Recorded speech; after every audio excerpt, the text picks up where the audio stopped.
muassasalarning faoliyati asosan 4 yo'nalishda. Bu arxiv hujjatlarini jamlash, ular hisobini yuritish, belgilangan me'yorlarda saqlash va ulardan hujjatlardan foydalanib arxiv hujjatlarini, arxiv xizmatlarini ko'rsatishdan iboratdir.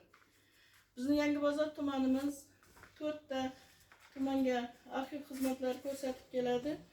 Urganch tumani, Yangibozor, Gurlan tumani va Shovot tumaniga arxiv xizmatlari ko'rsatib kelamiz. Hozir bizning saqlovimizda 120 mingdan ortiq yig'ma jildda hujjatlarimiz mavjud. Bu 566 arxiv fondlarida joylashtirilgan.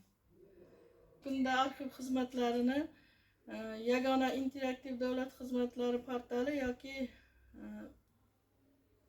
davlat xizmatlari markazlari orqali amalga oshiramiz.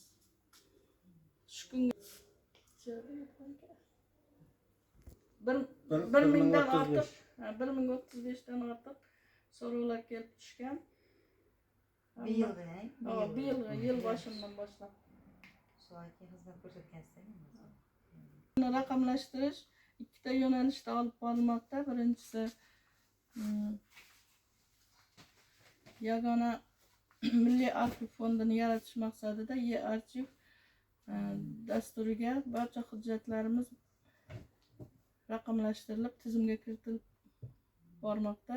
Bu hujjatlar hammasi respublika bo'yicha bitta bazaga borib tushadi va hozirgi kunda so'rovlarni bajarishda albatta ushbu